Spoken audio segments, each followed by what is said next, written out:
Boa tarde, meu nome é Ana Beatriz. Vou apresentar hoje o projeto que a gente está desenvolvendo, que tem como objetivo analisar se as companhias aéreas aumentam seus tempos de voo programados para atrasar menos.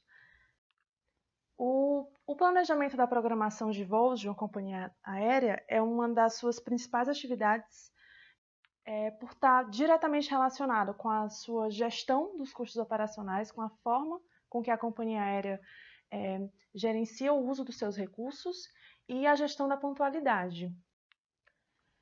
O tempo de voo programado, a duração programada de um voo, a gente pode dizer que ela é igual ao tempo mínimo necessário para o voo acontecer, mais um tempo extra, mais um tempo de segurança, que é o que a gente chama de schedule padding. Então, a gente consegue perceber esse tempo extra, esse schedule padding, até quando a gente analisa quando a gente busca um voo para comprar. Por exemplo, aqui a gente tem os voos de Guarulhos para Fortaleza, no dia 24 de maio. Então, a gente tem 4 voos, todos da Latam. E é interessante perceber que a gente tem, para o mesmo dia, voos com duração de 3 horas e 20 e voos com duração de 3 horas e 45. Então, a gente observa que a companhia aérea, ela mesmo em um mesmo dia, ela ajusta o seu tempo de voo programado. E a gente quer analisar por que isso acontece. E esse é um assunto que tem aparecido bastante na mídia. Aqui eu estou apresentando uma reportagem publicada ano passado que tenta discutir um pouco por que as companhias aéreas adotam esse schedule padding, adotam essa prática. E nessa matéria, o autor fala que isso acontece porque as companhias aéreas estão voando em velocidades menores para economizar com combustível, para consumir menos combustível e melhorar assim a eficiência energética. Essa outra matéria, ela traz um ponto de vista um pouco diferente.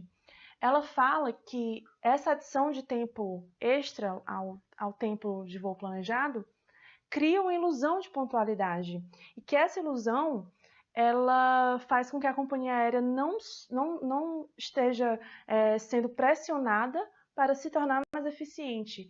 E isso pode acabar gerando ainda assim mais consumo de combustível.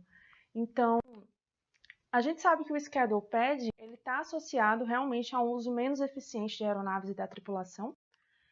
E ele traz mais flexibilidade para a companhia aérea lidar com seus atrasos. Então, de uma forma artificial, essa prática aumenta a probabilidade da companhia aérea ser pontual.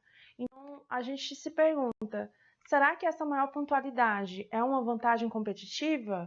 É uma forma da companhia aérea se diferenciar frente às outras?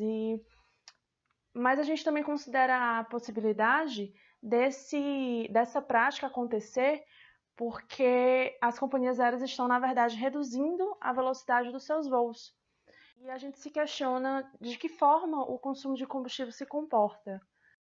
Então, a nossa pergunta de pesquisa, a gente quer saber se o schedule padding é uma estratégia para lidar com congestionamentos e reduzir custos operacionais, ou se é, na verdade, uma estratégia para aumentar a pontualidade da companhia aérea e adquirir vantagem competitiva localizada. Então, falando agora da literatura, esse tema ele foi pouco abordado até agora na literatura. A gente tem uma literatura mais vasta sobre tempos de voo planejado, tempos de voos reais, e isso, de certa forma, tangencia o nosso tema. Então, a gente encontra alguns estudos que falam que com menores tempos de voos, adotando menores tempos de voos, a companhia aérea consegue reduzir seus custos. Um exemplo disso é o trabalho de Maya Sinai, que fala que as companhias aéreas, sempre que podem, elas tentam adotar programações de voos otimistas, então reduzindo seus tempos de voos. Já o trabalho do FAM fala que quando a companhia aérea não sofre pressões para ser pontual, isso está muito ligado à questão da competição, ela busca também reduzir o tempo de seus voos. Mas isso não é bem um consenso. A gente tem esse outro trabalho do Prince e Simon, que eles falam que a companhia aérea pode reduzir seus custos aumentando seus tempos de voos, porque isso faz com que ela tenha menos necessidade de aumentar, por exemplo, a velocidade dos seus voos com aeronaves mais rápidas, diminuir também a necessidade de contratar mais funcionários, dessa forma reduzindo custos. Todos esses trabalhos, eles não tratam diretamente do schedule padding, eles tratam, por exemplo, do tempo mínimo de voo necessário, o tempo em excesso real, o tempo de voo real e planejado. Um dos poucos trabalhos que a gente encontrou que trata diretamente de uma métrica de schedule padding é esse do Skoutsas, que é uma dissertação do MIT, que a gente quer ir mais ou menos na linha dele, só que a gente quer tentar adicionar algumas hipóteses ao trabalho dele, algumas questões que não foram consideradas, e também algumas simplificações, algumas limitações que ele fez. Por exemplo, ele não considerou efeitos fixos, a questão da competição ele analisou de uma forma mais simplificada. Então, todas essas questões a gente quer aperfeiçoar. Um outro trabalho também que sai um pouco desses trabalhos que tratam do tempo de voo é o trabalho do Miranda e Oliveira, que eles tratam de atrasos e cancelamentos. Só que a diferença desse trabalho é que uma das variáveis que eles adicionam na sua análise é o schedule padding. E na sua análise, eles veem que realmente a adição do schedule padding reduz atrasos e cancelamentos, mas eles não encontraram evidências de que a adição de um schedule padding aumenta os custos operacionais da companhia aérea. Então, a gente pode perceber que não tem muito um consenso na própria literatura sobre a relação entre schedule padding e custos. Esses trabalhos, eles costumam considerar características operacionais e características da competição. Então, algumas das características operacionais que já foram exploradas tem a questão dos hubs, se o aeroporto é um hub ou não, como é que se os voos costumam demorar mais para aeroportos hubs ou não. Mesma coisa para congestionamentos e atrasos, e também para tipos de aeronaves, características da aeronave, e também como o tempo de voo se comporta com com mudanças no preço de combustível. Já para a competição, geralmente a gente tem alguns estudos que associam maior pontualidade a uma maior competição. Então, quando a gente tem uma maior competição, quando as companhias aéreas se encontram em situação de maior competição, elas buscam ser mais pontuais. Uma maior pontualidade está associada a um maior tempo de voo, a uma adição de um tempo extra. Isso que já foi também explorado mais diretamente nesses dois trabalhos de Kang e Hansen e do Fan. Então, a nossa contribuição, a gente quer analisar os determinantes das práticas de schedule padding, considerando motivações de desempenho operacional, tendo como uma das hipóteses, uma das coisas que a gente vai adicionar que ainda não foi explorada, a velocidade. A gente quer verificar se uma velocidade menor está associada a um menor consumo de combustível, de forma a reduzir os operacionais. E também a gente vai analisar determinantes relacionados à competição, tanto no nível da rota quanto no nível do aeroporto. Os nossos dados se referem ao mercado doméstico brasileiro. Nós temos cerca de 200 cidades que compõem quase 1.400 pares de cidades. No nosso trabalho, o indivíduo vai ser um par de cidade, então um indivíduo é um par de cidade direcional, então a rota São Paulo, Rio de Janeiro é diferente de Rio de Janeiro, São Paulo. Nossos dados são agregados mensalmente e são de janeiro de 2001 até dezembro de 2018, compondo então 18 anos de observações, e a gente tem mais de 100.000 observações ao todo. Então, o nosso modelo, a gente vai fazer um modelo para a variável do schedule padding, do tempo extra planejado, e a gente quer comparar com o tempo extra real, que a gente está chamando aqui de excess time, que é a forma que é o nome que é dado para essa variável na literatura. E a gente vai defasar as nossas variáveis independentes, já que o nosso objetivo é analisar o planejamento desse tempo extra e a gente sabe que a tomada de decisão ela é feita com certa antecedência, então a gente acha mais coerente tratar as variáveis de forma defasadas. Nós vamos utilizar também um estimador de efeitos fixos, two-way, então a gente está acrescentando controles, dummies, para cada um dos nossos indivíduos, para cada par de cidade, e dummies para cada um dos nossos tempos. Nós fizemos correções para heterocedasticidade e para autocorrelação, e nós estamos controlando o mix de variáveis. Então, a nossa variável dependente principal é o schedule padding. Aqui a gente está definindo como sendo igual a diferença entre o tempo de voo programado e o tempo mínimo necessário para o voo. Esse tempo mínimo necessário, como foi que a gente determinou ele? A gente analisou toda a distribuição de todos os tempos de voos realizados para cada par de cidade, tipo de aeronave, e no lugar de pegar o menor tempo de voo, a gente pegou o percentil 5, só para tentar tirar um pouco, dar uma margem um pouco maior para esse tempo mínimo. Aqui nesse gráfico, a gente tem a evolução média do schedule padding de 2009 até 2019. A gente pode perceber que de 2009 até 2012 a gente não teve muita variação, ficava aí um pouco abaixo de 15 minutos. A partir de 2012, esse schedule padding teve um aumento até mais ou menos julho de 2015, quando ele teve uma queda. Então, isso é uma das coisas que a gente quer entender, por que isso aconteceu. A gente suspeita que tem relação com características econômicas, com mudanças econômicas no país. E nosso segundo modelo vai considerar o excess time, que é o tempo extra real. Então, ele vai ser igual ao tempo de voo real, menos o tempo mínimo necessário de voo. Então, aqui no excess time, a gente está incluindo o que realmente aconteceu. Então, se um voo atrasou, o excess time vai ser maior. Se um voo ele conseguiu pousar antecipadamente, então a gente vai ter um excess time menor. E a gente quer comparar a relação de características operacionais e de competição com essas duas variáveis. Então, como características da operação na rota, nós temos variáveis de frequência, de densidade, que é a quantidade de passageiros, tempo de voo, velocidade, preço de combustível, eficiência no uso do combustível.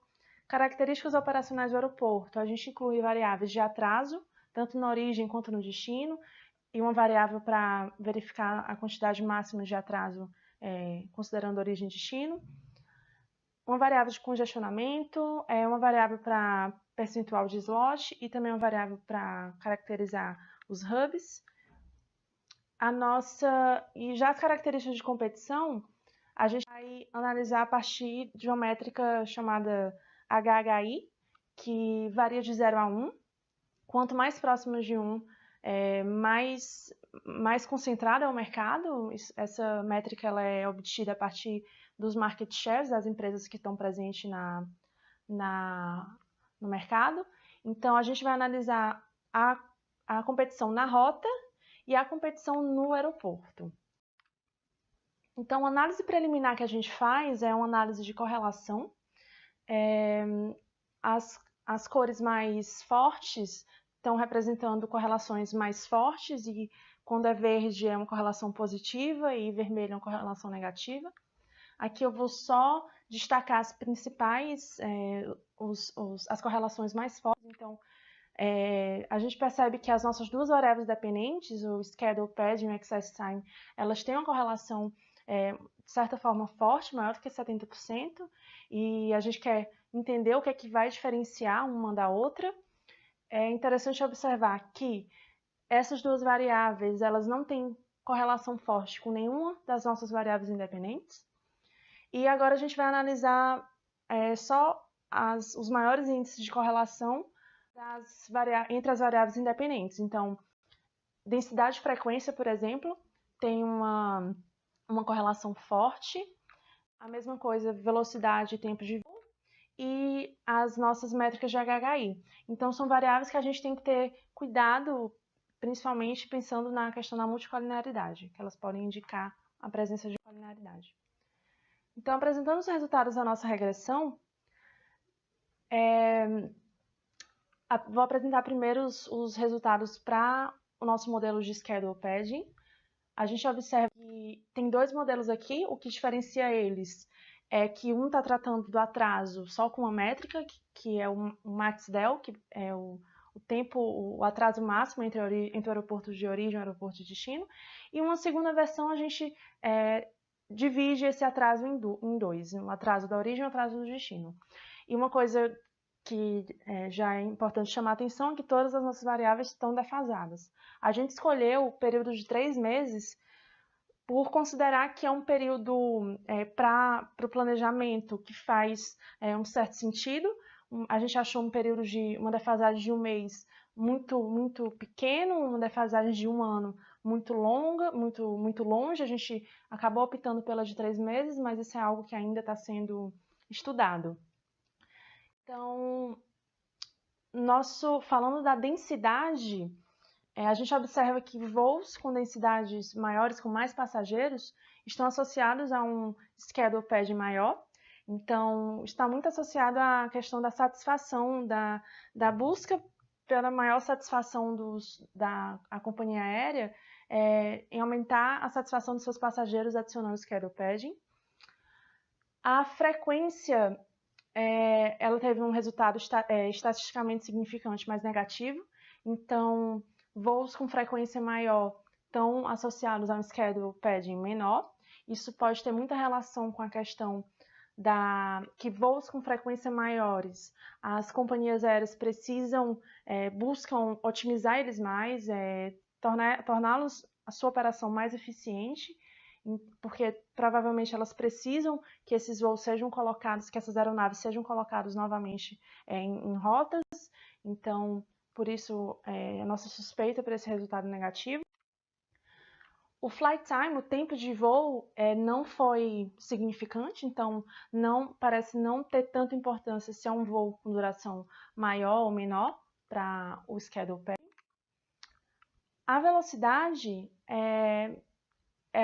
esse resultado negativo e estatisticamente significante, ele está mostrando que para velocidades maiores, a gente vai ter um tempo extra adicionado menor, que é algo que a gente esperava. Realmente, rotas que têm uma característica de velocidades maiores, elas vão adicionar menos tempo ao seu tempo de planejado.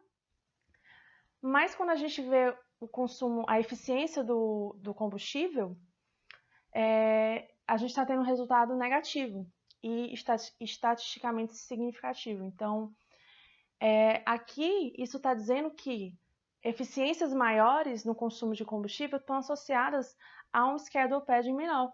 Então, isso meio que tira um pouco a nossa dúvida de como o schedule pad se comportava com a questão do consumo de combustível.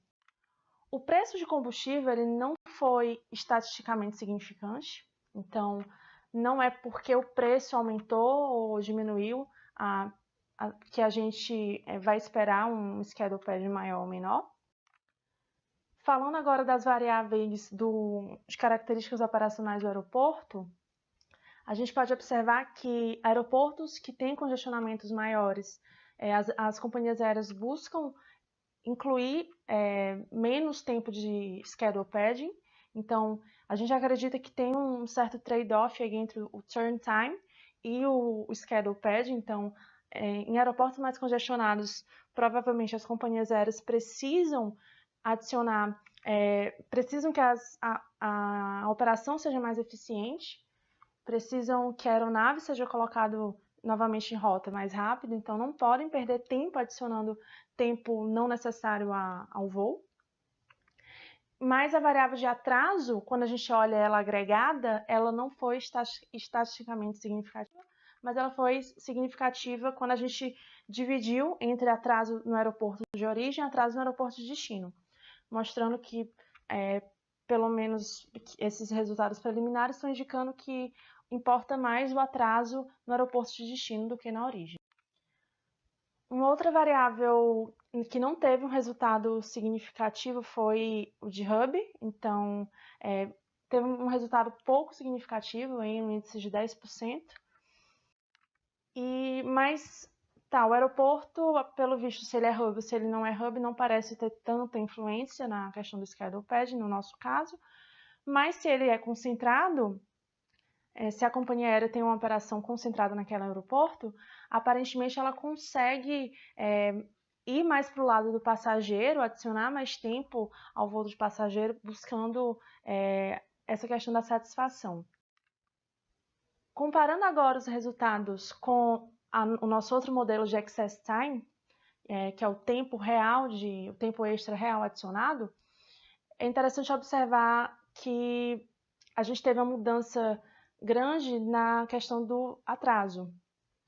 Enquanto não era significativo no nosso schedule padding, para a determinação, para o planejamento do tempo extra, ele foi significativo no tempo extra real.